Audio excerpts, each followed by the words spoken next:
Here I am, Professor McIntyre. I wanted to talk to you a little bit about your papers. You have a major paper due today, and I wanted to give you some guidelines as to what's necessary, because I expect a lot of you are finishing the paper up today. If this gets to you a little late, I will give you say 3 extra days. In fact, I'll give everybody 3 extra days. I won't count it late until, say, midnight Wednesday. Okay, so you have till midnight Wednesday to complete the paper, whether you've done all this stuff or not. If you've already turned it in and it's perfect, that's fine. Okay. Anyway, so but I'm going to be talking about some of the requirements of this kind of paper, and keep in mind that this is not just an abstract academic exercise. Well, it is an academic exercise. This is, the academy, right? Okay, but we're doing something else here. You're learning how to use evidence, and the evidence is right in front of you. Or, you're working with a poem, right? It's right there in front of you. Okay, so you're learning how to argue a point and point to evidence and to cite that evidence and not say something generally. Okay, so I'm going to be giving you a few pointers as to what your paper should look like, or what should be the content of it, or how it should be formatted, and how you should do references. Okay, all right. So, and my little buddy here, my little assistant, my teaching assistant. It's all the college can afford. My teaching assistant. She grades the papers. Okay. Okay. Anyway, all right. So we'll go on.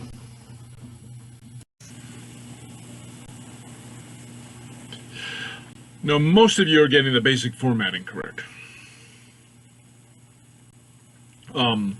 And I will give you a couple of examples at the end of this short lecture about what your paper should look like. I mean, just from the looking standpoint. But something I've continually noted and made notes on in your papers and in your discussions, though it's a little bit less formal in the discussion, but the principle still holds, is that you have to cite evidence. If you say something about a poem, this week we're writing about poetry, so the same principle holds for short stories and plays, but if you make an assertion about the work, you have to show where you get that. What gives you that idea in the work? So, I think the poet is sad.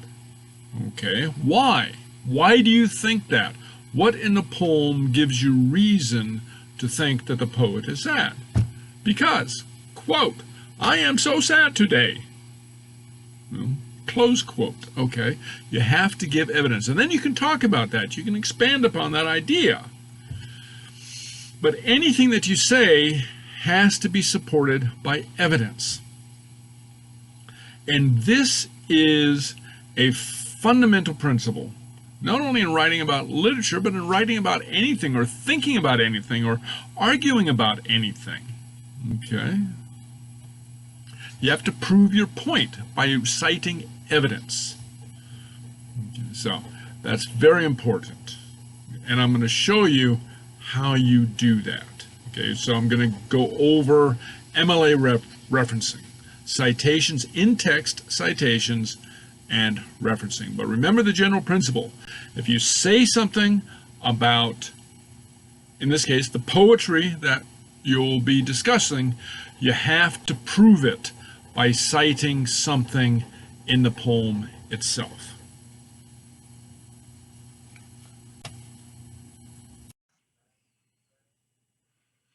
Number one, we have to distinguish between the poem and the textbook material. Okay?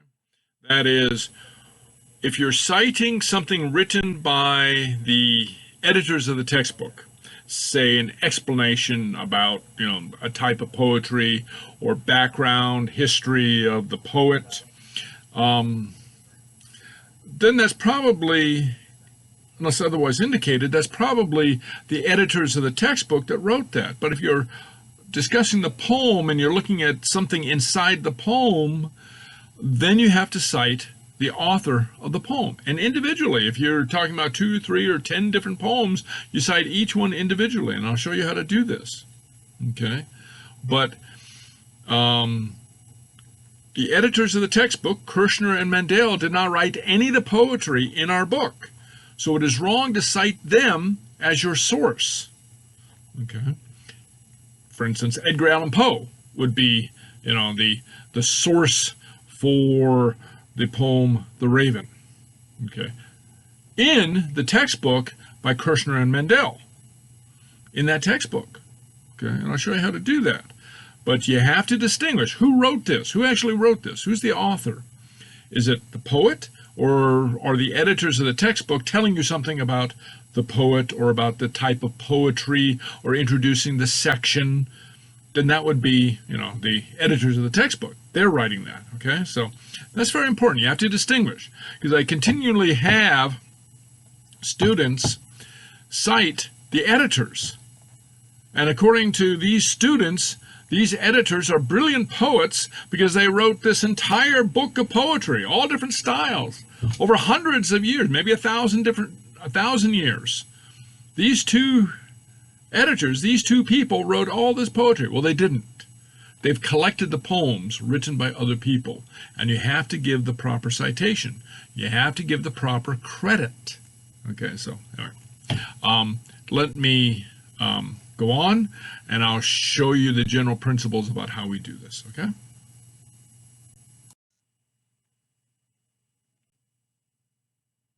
Okay, so here you see two kinds of references for the textbook itself. One is for the textbook as a whole. The top one is for the textbook as a whole. And just note that it just gives the reference names of the editors. And we identify them as editors of the textbook. This is for the book as a whole.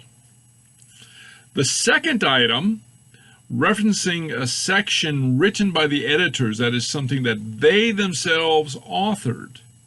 So in this case, I'm just referencing the Understanding Literature section, chapter 1. Kirshner, Laurie G., and Stephen R. Mandel, Understanding Literature. That's the chapter. And so if you cite something from that, that's something that they wrote. So it's in Compact Literature, Reading, Reacting, Writing, and then Boston is the location, Cengage is the publisher, and then the date, and then the page numbers. Okay, so that's works cited. Those are actually from our textbook, so you can copy this. Okay, I mean, it's not original writing by me, so it's not plagiarism. I mean, so don't think that you have to write an original reference. Okay, or else it's plagiarism. You have to make something up, an entirely new style. No, I mean, you can copy this. This is your actual reference. And if I've gotten it wrong, it's on me. Okay, just copy this and you'll do it right. Of course, not if it won't be Understanding Literature if you're citing another chapter by Kirshner and Mandel, but that's the general idea. So this goes into the works cited, and I'll just say a note about works cited. It's not called references. It's not called bibliography. It's not called places I got my stuff from.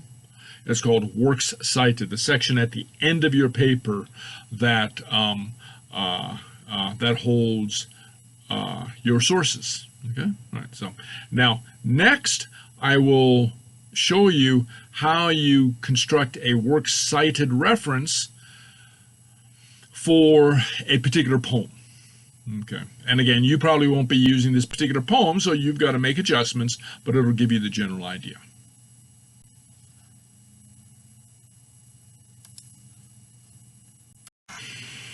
So above, up here, we see an example of how to write a works cited reference for a poem.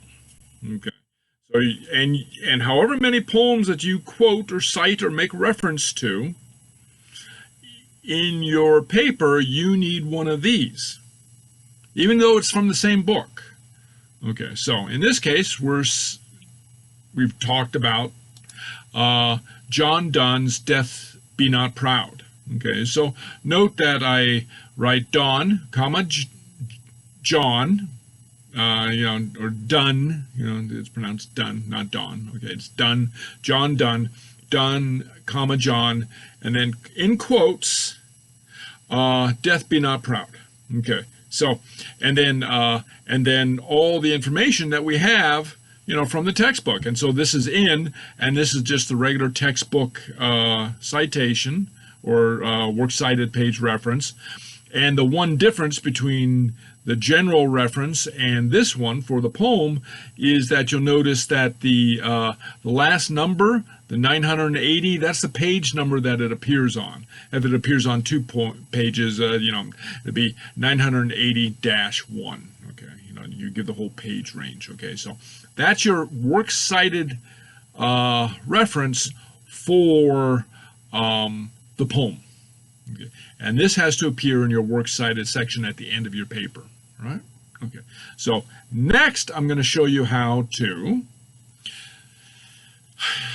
cite something in the body of the text.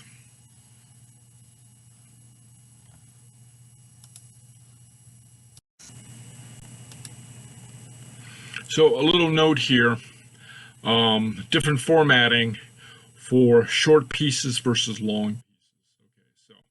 Okay, so here you'll see two titles that are highlighted, one in yellow, one in green. Okay, so now a poem highlighted in the title of a poem highlighted in yellow above is put in quotation marks, put between quotation marks. Okay, and this holds true for the titles of short stories as well. A longer piece, that is a piece that is not contained in another book. So you don't have a poem by itself. You don't have a short story by itself. It's contained within the pages of another book. Okay, but the book itself, you'll see highlighted in green, is put in italics. So here we have compact literature, reading, reacting, writing, put in italics. That's a book. It's not inside another book. Okay, it's a book by itself. And this holds true for novels. If we were to read a novel, we aren't going to read a novel in this class, but you'd put the title of the novel in italics, and we will read a play. So the play is not contained in another work, even though in this case I think it is, but anyway, but usually it's not, and it's put in italics, not in quotes. Okay, so short pieces, you can think of this as big and small. Small stuff you put in quotes. So if you're quoting a song, put it in quote marks. Okay.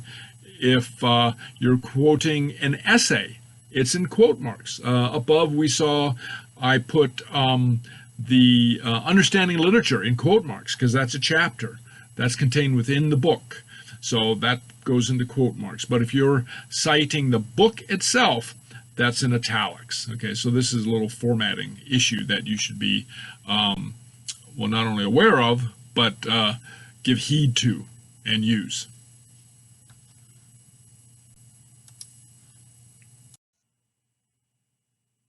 Okay. So now, thing to keep in mind is you don't put the whole works cited page reference into the body of your paper, into your essay. You make a little shorthand note that will direct the reader to your reference at the bottom of the paper. And the way you do this, you can see in the example, it's called an in-text citation, inside the text of your essay. All right? So, and you do this simply by referring to the name of the author. Just the last name of the author. And then, if it's a quote, the page number. Okay? So you see the in-text example that I have here. Wordsworth stated that romantic poetry is marked by a, quote, spontaneous overflow of powerful feelings, close quotes, and then in parentheses the page number. So there are a couple things going on here, or at least one thing. I don't know. We'll count. One, you've already mentioned the poet in your text, in your writing. You don't have to do it again in the parentheses. And this is called parenthetical citation, so it's in parentheses. Okay, so you put the page number. But note the next example. Romantic poetry is characterized by the, quote, spontaneous overflow of powerful feelings, close quotes. Now, I haven't said in my text who the author of that is. So how does the reader know who said that? Well, I put in parentheses, okay? Wordsworth, 263. That's on the page 263. No comma, no P period, no page, just Wordsworth 263, okay? And then a general statement, Wordsworth extensively explored the role of emotion in the creative process. How do I know that? Well, I get that from page 263. Okay, and so again, Wordsworth, okay, is the one who did this, and Wordsworth is my reference, but I mentioned it in the text, so I don't have to put it in the parentheses. Okay, so if you mention it in the text, you don't have to put it in the parentheses. Okay, if you just give a quote, okay, without reference to the particular author, then you have to put that in the parentheses, okay? Okay, so you have a couple different examples of how this works here. And this is how you do your in-text citations. And be familiar with that phrase, in-text, okay? And that's different from the citations in the works cited page at the end of your paper. Okay, so, but it's that simple, okay? So, I'll also note that when you use the exact words of somebody, okay, that somebody else wrote, you have to put them in quotation marks. Okay, you have to put them in quotation marks, right? So, and then one other little thing. Well, I get to that in the next slide. Okay.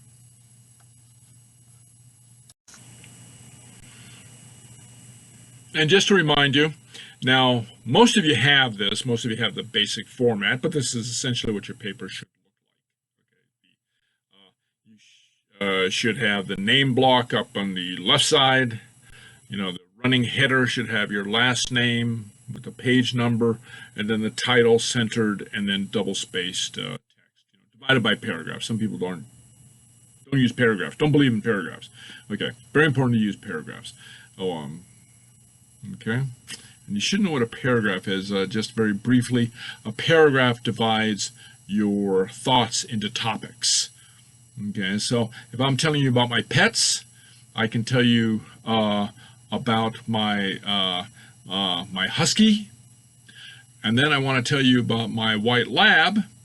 That's a new paragraph because that's a different topic. Okay, so in a new paragraph, I tell you about my goldfish. Okay, all right, okay. So this is the basic format. And in just a moment, I'll give you a quick look at what your works cited page should look like too, all right? And this is a screenshot. It's over here. I always get mixed up when I'm doing these things. Anyway, it's a screenshot of what your works cited page should look like. So this is the last page of your document, however long it runs. If you have 100 references, then it runs that long. But it's very simple. Now, it's included in your document. It's not submitted as a separate file. Okay, so it's also note that the entries are ordered by last name of the author. So, so Poe would come after Donne for John Donne. Edgar Allan Poe would come after John Donne. And it'd be Donne, comma, John, and then somewhere down it'd be Poe, comma, Edgar Allan, and so on and so forth. Okay, but this is what your works cited page should look like. And note, if you can manage it, and the special formatting to help you do this too, you look for a hanging indent in your paragraph formatting. Okay, so you get that kind of backwards paragraph. The first line is hanging out over all of the other lines. Okay, so but that's kind of the least important aspect of this. And if that's the only problem with your paper, you're doing a great job. Okay, so I hope this has been helpful. I'm looking forward to reading your brilliant papers, And if you have any questions, please do get in touch with me. Also, as I said, if you want some extra time on this is a major paper, our first major paper. So I'll give you till Wednesday, end of day Wednesday, to submit it. If you've already submitted it and it's perfect, you don't have to go back to it. But if you have any corrections to make, if you've already submitted it or you need more time just because, go ahead and take that time. And I won't count it late until Thursday. Okay, so I'll give you until Wednesday to turn it in. All right? All right. Contact me if you have any questions. Have a good one. If you like this video, please hit the like, thumbs up below, and subscribe. Also, for the complete course, you can find this on Skillshare.